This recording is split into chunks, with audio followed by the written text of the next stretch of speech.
Assalamualaikum warahmatullahi wabarakatuh. Halo, gimana kabarnya? Semoga dalam keadaan sehat walafiat, amin ya rabbal alamin. Sebelumnya, perkenalkan saya Nadila dengan NIM 1908105115. Di sini saya merupakan mahasiswi Tadris Matematika semester 8 IAIN Syekh Nurjati Cirebon. Adapun tujuan dan maksud pembuatan pada video pembelajaran kali ini yakni sebagai video pembelajaran dalam penelitian skripsi yang akan saya laksanakan di SMK Model Patriot 4 Ciawi Gebang. Adapun materi yang akan saya paparkan yakni mengenai perbandingan trigonometri. Baik, selanjutnya silahkan kepada teman-teman untuk menyimak video pembelajaran berikut ini dengan sungguh-sungguh. Sebelum teman-teman memasuki atau memahami pada materi perbandingan trigonometri, teman-teman harus mengerti terlebih dahulu dengan definisi sudut dan radian. Jadi pada umumnya itu ada dua ukuran yang dapat digunakan untuk menentukan besarnya suatu sudut, yaitu derajat dan radian. Jadi singkatnya itu satu putaran penuh merupakan 360 derajat. Atau satu derajat itu dapat didefinisikan sebagai besarnya sudut yang dibentuk oleh 1/360 kali putaran. Nah, teman-teman bisa pahami pada gambar yang 1/360 putaran di sini yakni menunjukkan besarnya sudut yakni berjumlah 1 derajat.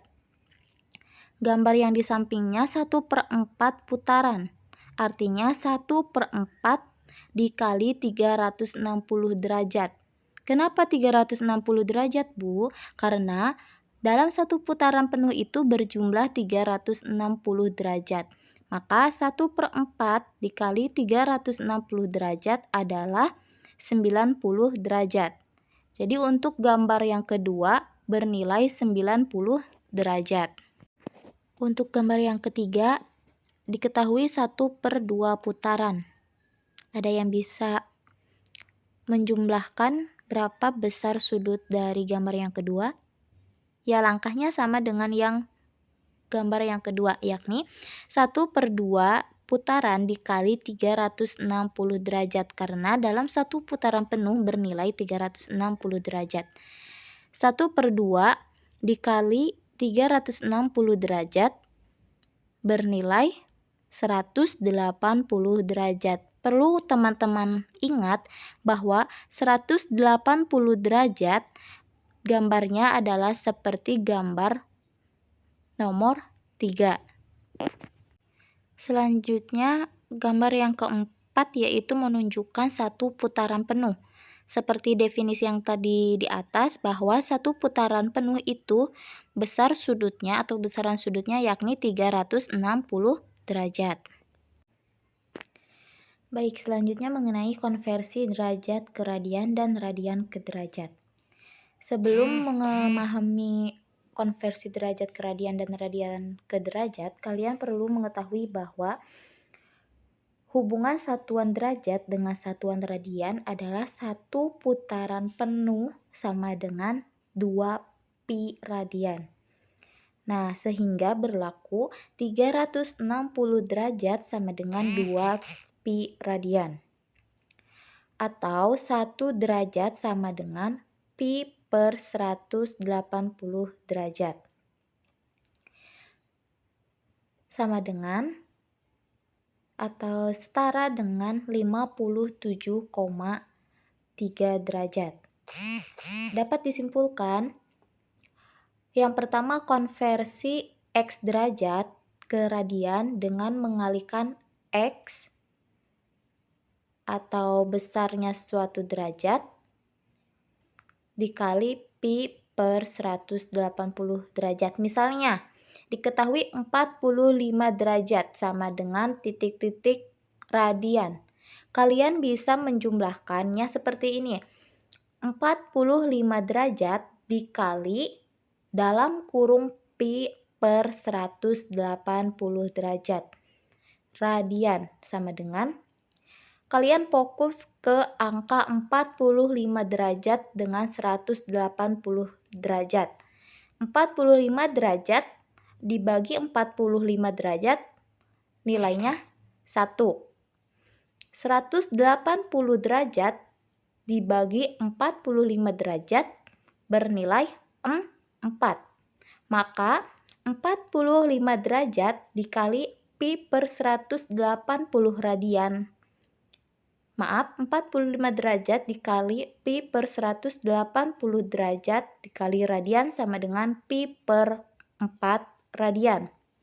Selanjutnya konversi yang kedua yakni konversi X radian ke derajat dengan mengalihkan X dikali 180 derajat per pi.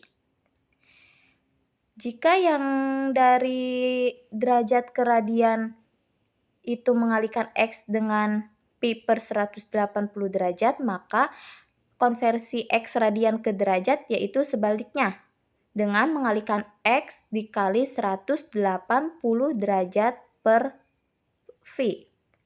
Misalnya diketahui 3 per 2 pi radian, maka 3 per 2 pi dikali 180 derajat per pi, hasilnya 270 derajat. Untuk lebih melatih kemampuan kalian, di sini akan disajikan 2 contoh dalam mengubah hubungan secara aljabar antara derajat dengan radian. Untuk nomor 1 yakni 1 per 4 putaran sama dengan titik-titik derajat. Perlu diingat bahwa satu putaran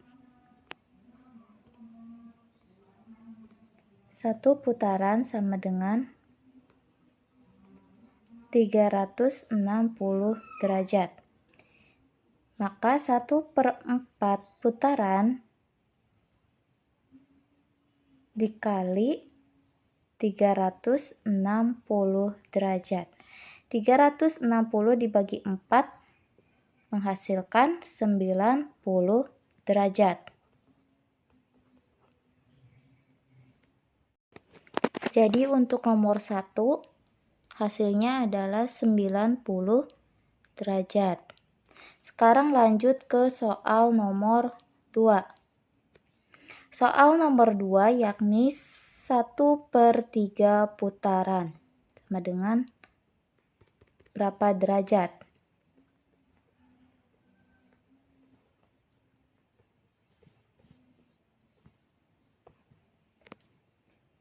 Berarti 1 per 3 dikali berapa? Satu putaran penuh itu berjumlah 360 derajat. Maka 360 derajat dibagi 3. Hasilnya adalah berapa? 120 derajat.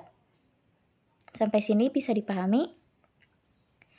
Baik, 120 derajat ini merupakan nilai dari 1 per 3 putaran.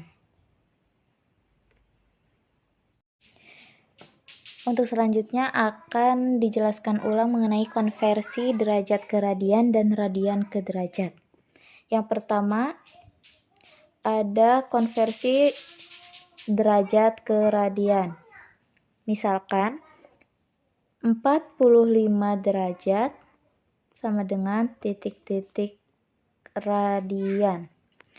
Perlu diingat untuk mengonversikan X derajat ke radian dengan mengalihkan X dikali pi per 180 derajat. X dikali pi per 180 derajat. X di sini pada soal ini adalah 45 derajat dikali pi per 180 derajat. Sekarang untuk mengetahui hasil akhirnya, tadi bisa dilihat 45 derajat dikali pi per 180 derajat sama dengan 45 derajat dibagi 45 derajat, hasilnya adalah 1. Sekarang 180 derajat pun kita bagi dengan 45 derajat. 180 derajat dibagi 45 derajat yakni 4.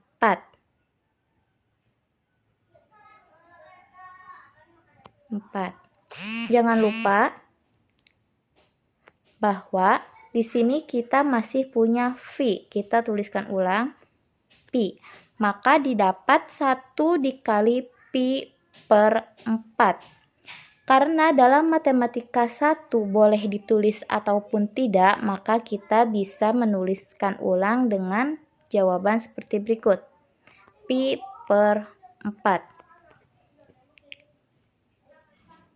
Untuk selanjutnya yakni konversi radian ke derajat. Untuk mencari konversi radian ke derajat dengan cara mengalihkan X dikali 180 derajat per pi. Pada soal dimisalkan 3/2 pi radian sama dengan titik-titik. 3/2 pi radian seperti yang ada pada tabel di sini, bukan tabel ya, tulisan di sini. Untuk mencari konversi radian ke derajat, maka kita bisa mengalihkan dengan X dikali 180 derajat per pi. X di sini berarti 3/2 pi radian. Kita kalikan dengan 180 derajat per pi. Ingat, jika ada dua pecahan pada perkalian pecahan, maka kita kalikan pembilang dengan pembilang, penyebut dengan penyebut. Sekarang 3 dikali 180 hasilnya adalah 540 derajat. Sedangkan pi di sini bernilai 1, maka 2 dikali 1 hasilnya adalah 2. 540 derajat dibagi 2 hasilnya adalah 270 derajat. Mengenal perbandingan trigonometri. Trigonometri berasal dari bahasa Yunani. Trigonon artinya 3 sudut dan metro artinya mengukur. Adapun rumusan sinus, kosinus juga tangen diformulasikan oleh Surya Siddhanta, ilmuwan India yang dipercaya hidup sekitar abad 3 sebelum Masehi. Selebihnya, teori tentang trigonometri disempurnakan oleh ilmuwan-ilmuwan lain di zaman berikutnya, menurut Sinaga, Sinambela, dan Sitanggang tahun 2017. Ada beberapa hal yang perlu diperhatikan sebelum memahami trigonometri, yakni yang pertama, kalian perlu mengingat tentang teorema Pythagoras yang berlaku pada segitiga siku-siku. Kemudian, yang kedua, kalian juga perlu mengingat mengenai rasio. Rasio itu perbandingan. Yang terakhir, kalian juga perlu mengingat tentang konsep kesebangunan segitiga. Apa sih yang dimaksud dengan rasio? Nah, rasio ini adalah nilai atau bilangan yang menjelaskan keterkaitan antara dua hal. Misalnya, tinggi seorang anak berusia 9 tahun dengan tinggi bayangannya. Contoh tersebut merupakan suatu rasio atau suatu bilangan yang menjelaskan keterkaitan antara dua hal. Sekarang kita memasuki ke materi mengenai definisi perbandingan trigonometri. Perbandingan trigonometri adalah perbandingan panjang sisi-sisi segitiga. Nah, segitiga memiliki 3 sisi. Nilai perbandingan trigonometri tersebut dihitung dengan menggunakan sudut lancip kurang dari 90 derajat.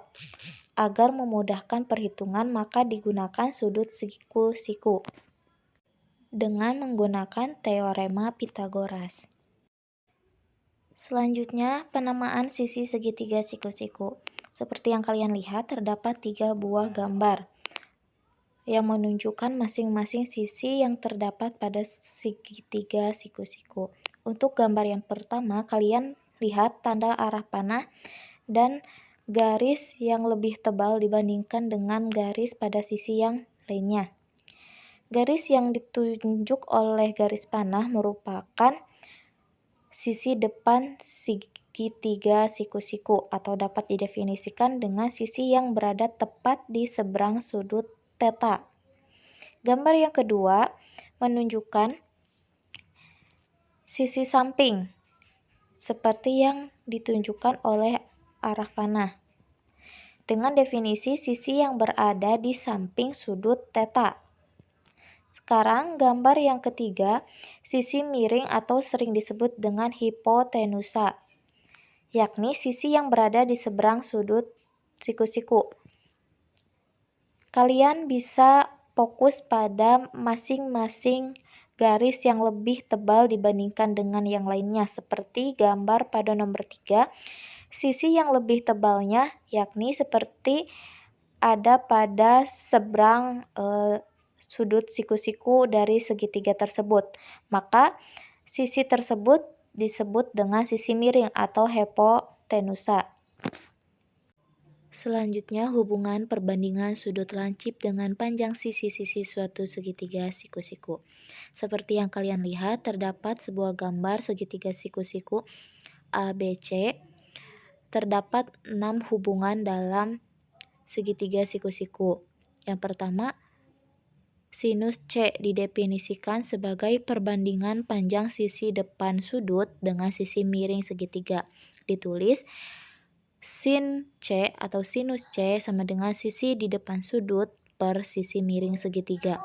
Yang kedua, kosinus C didefinisikan sebagai perbandingan panjang sisi di samping sudut dengan sisi miring segitiga. Ditulis cos atau kosinus C sama dengan sisi samping per sisi miring segitiga.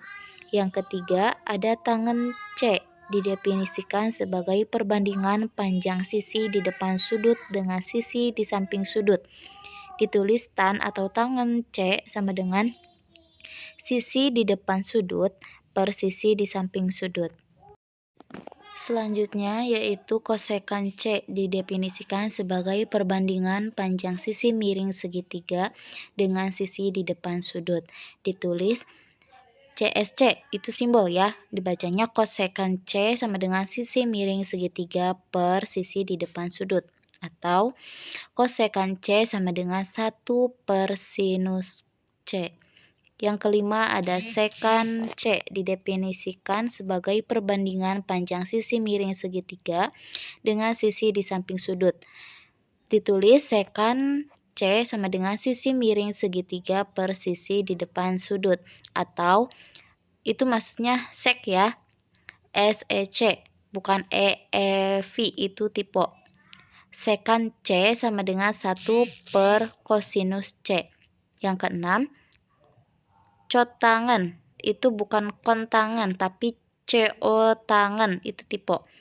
Cotangan C didefinisikan sebagai perbandingan sisi di samping sudut dengan sisi di depan sudut. Ditulis cotan C sama dengan sisi di samping sudut per sisi di depan sudut, atau cot atau kotangan C sama dengan 1 per tangan C. Untuk memantapkan pemahaman kalian terhadap hubungan antara perbandingan sudut lancip dengan panjang sisi-sisi suatu segitiga siku-siku, diberikan contoh soal dengan soal yakni diberikan segitiga siku-siku ABC dengan sinus A sama dengan 1/3. Tentukan kosinus A, tangen A, sinus C, kosinus C, dan kotangen C. Jadi untuk menentukan nilai kosinus A, tangen A, sinus C, kosinus C, dan kotangen C, kita memerlukan panjang sisi AB. Karena pada gambar di sini sisi AB belum diketahui berapa nilainya. Untuk mencari sisi AB, kita menggunakan teorema Pythagoras dengan rumus AB kuadrat sama dengan AC kuadrat dikurangi BC kuadrat. AB kuadrat sama dengan AC kuadrat. AC berarti 3K kuadrat dikurangi BC. BC. K kuadrat. AB sama dengan akar dari 3K kuadrat dikurangi K kuadrat. Selanjutnya, AB sama dengan akar dari 3K kuadrat dikurangi K kuadrat.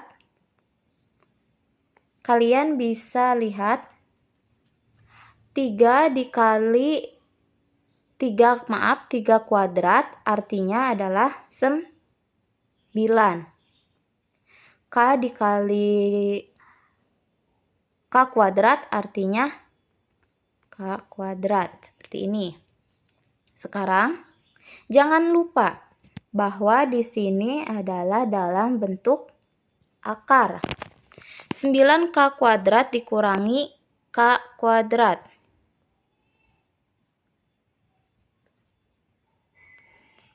Sama dengan 9K kuadrat dikurangi K kuadrat. Berapa? Akar 8K kuadrat. AB sama dengan akar 8K kuadrat. AB sama dengan kurang lebih 2 akar 2K. Sudah diketahui bahwa panjang sisi AB adalah 2 akar 2K. Sudah diketahui bahwa panjang sisi AB sama dengan 2 akar 2K. Sekarang kita akan mencari kosinus A. Cos A sama dengan rumus cos itu adalah apa? Sisi samping per sisi miring. Di sini sisi sampingnya yaitu AB. AB per sisi miring yaitu AC. Artinya AB itu AB itu 2 akar 2K, AC itu adalah 3K. Kita coret K dibagi K. Maka cos A atau kosinus A adalah 2 akar 2 per 3. Selanjutnya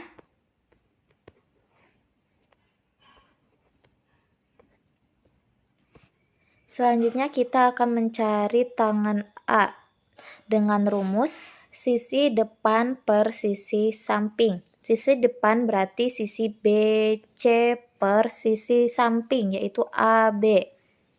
BC tadi K, kemudian AB bernilai 2 akar 2K.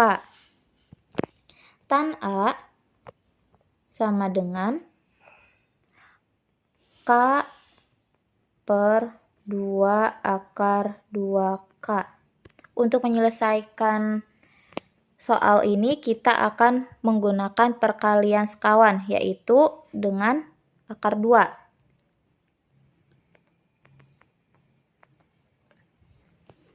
Perlu diingat,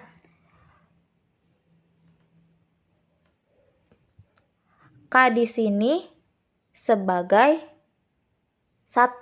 Jadi dapat saya tulis ulang.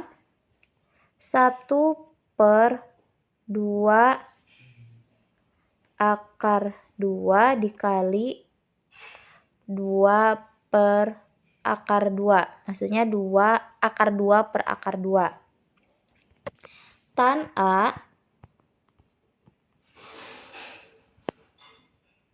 1/2 akar 2 dikali akar 2 per akar 2, maka didapat 1 dikali akar 2, akar 2. Sekarang, mohon maaf, ini bukan 2 akar 2, tapi hanya akar 2 saja. Saya ulangi. Tan A sama dengan 1/2 akar 2, kita akan menggunakan perkalian sekawan, maka dikali akar 2 per akar 2. Karena 1 dikali akar 2 bernilai akar 2, maka yang di bawahnya pun kita kalikan dengan akar 2. Perlu diingat kembali pelajaran sebelumnya, jika akar dikali dengan akar maka akan menjadi bilangan biasa. Akar 2 dikali akar 2 maka bernilai 2. Didapat 2, kita turunkan 2 dikali hasil dari sini. Berarti 2 dikali 2. Hasilnya adalah akar 2 per 4. Tan A sama dengan akar 2 per 4.